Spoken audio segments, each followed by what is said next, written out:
Welcome to the Adventure Mechanics. I'm Chandler. It's that time again for another side quest.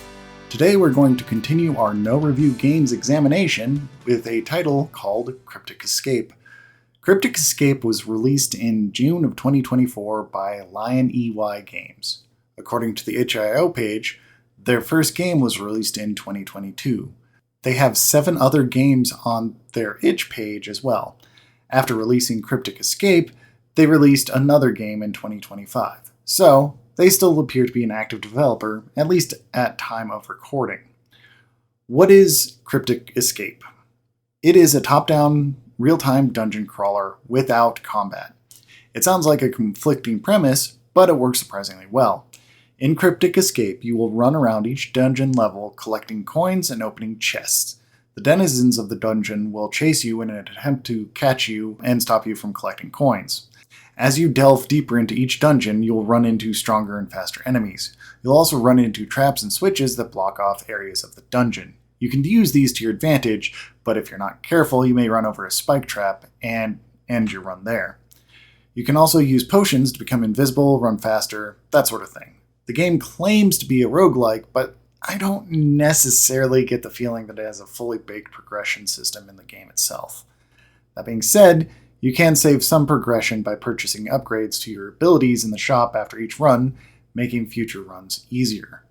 It sounds like a great premise, doesn't it? Well, it is. But the implementation leaves a lot to be desired. The camera movement feels off somehow. It moves the way that I expect it to. But it seems to move way too aggressively to get the player into the back third of the screen. In a more polished game, it would ease that view into the back third so you can see ahead, but not so fast as to cause motion sickness. In Cryptic Escape, there's no lerping or easing of the camera, it just speeds there. It's a novel experience, but that camera really needs to be fixed. And bad feeling isn't something that's obvious when you look at the trailer for the game either. The sound effects are serviceable, they feel a bit amateurish, same applies to the music as well. After one level, you want to turn off the music because it's just that repetitive. On my first playthrough, I was able to get awarded achievements for getting through the 5th level of the dungeon for some reason by playing the tutorial. That's a pretty big oversight, and it looks really bad when that's your first player experience in your game. Paradoxically, after my first run, I was able to get the welcome achievement. The one for beating the tutorial. It feels like the achievement system they included is actually worse than not having any achievements at all. And you have a very short window to impress your players, so you want to make sure those achievements fire off as expected. That being said, what is good or interesting about this game? The premise is very good in terms of ideas.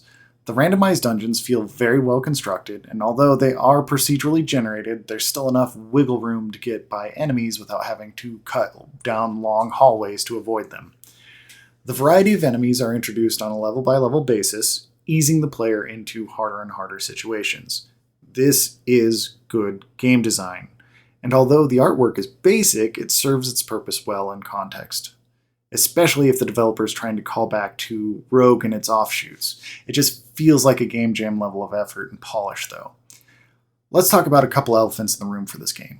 First and foremost, despite not having AI anywhere else in their game, as far as I can tell, their capsule art has it. And I can almost guarantee that many gamers that would be interested in this game didn't give it a chance because of that.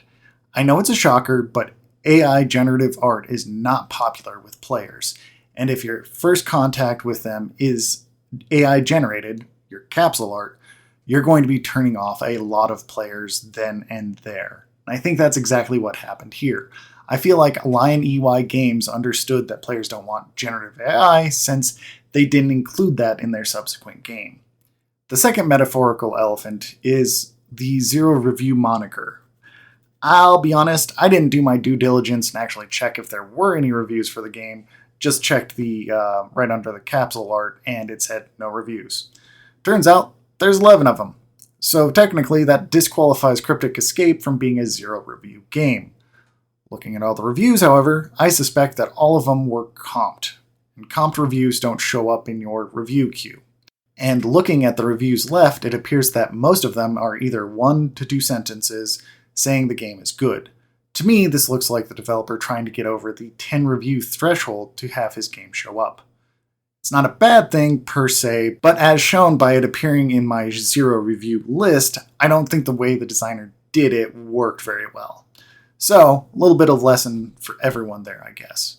So with all that being said, how can Cryptic Escape be made better? The first low-hanging fruit I would pursue would be to rework the music and sound effects to better reflect what they're trying to make. By that I mean crunchier sound effects, more variety in the music, that sort of thing. If the point of the game is to be in the dungeon, make it feel good to be in there. That's the centerpiece of your game after all. Make it sound like that's where you put most of your effort. There are some small visual effects on screen when you get too close to an enemy. I think this is a great first step in making the dungeons feel better from a player perspective. As another piece of low-hanging fruit, the designer could add torches, dark spots to make it feel darker and less like a game jam game. A greater variety of props in the dungeon and maybe dedicated rooms to add that hand-curated touch would go a long way to making each dungeon level feel unique. And like the audio portion, you want to make sure that the player feels like this is where you spent most of your effort. I know the designer did spend most of their effort there, it's just not showing quite yet. But I get the feeling that this game wanted to be more than what is actually here. And because of that, it feels hollow. As more monsters populate the dungeon levels, it's somewhat alleviated, but it's never completely gone. Now, I haven't been very deep in these dungeons, but there are opportunities to introduce more variety in layouts. It's important to make sure each run of the dungeon feels unique, and it doesn't right now. In other roguelike games, like Spelunky, there are ideas such as moods for a level. It feels like Cryptic Escape would benefit greatly if there were such sub-varieties in their dungeon levels, especially the early ones. The ultimate goal of this is to make sure that your player doesn't see the seams of your game so quickly. As it stands, I could see the seams of the first dungeon very quickly, and it's not because of my lack of skill here. I haven't even put an hour into this game before seeing those seams. Especially in run-based games, you want to make sure that although you're doing the same thing each time, it doesn't feel repetitive. In the end, I feel like this game unfortunately is where it should be in terms of reviews. It's not as bad as some other 0 review games I've played, but like Pixel Knight, the extra level of polish needed to get it out of low review territory just isn't there. I feel like that's a shame. The premise is interesting, the moment-to-moment action can be compelling, but it doesn't have that longevity needed to actually make a full game out of it as it stands right now. If there was another polishing pass and the AI capsule art was removed, I feel like this game would stand up on a similar level as Pixel Dungeon. And that's what comes to mind as a comparable game for Cryptic Escape.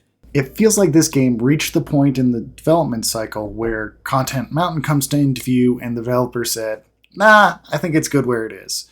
That's a shame because I feel like if they put in that extra effort, did some market comparisons, and polished their game up to their competitors' standards, this game would have found a larger audience than it did. Without that work, it's doomed to the sub 1,000 review pool with so many other games. Well, that's about all that I have for Cryptic Escape. As always, if you're the designer or developer of this game, reach out to me. I'd love to talk about your game design process and how you made Cryptic Escape. And if you aren't and still have comments or questions, leave them in the comment section below or reach out to me on various social media. My handle is @JCSIRRON. This has been the Adventure Mechanic Side Quest, and I'll talk to you next time. The intro and outro music are excerpts from Plinian, retro gaming version, royalty free. Music provided and produced by Lone Peak Music. Link in the description.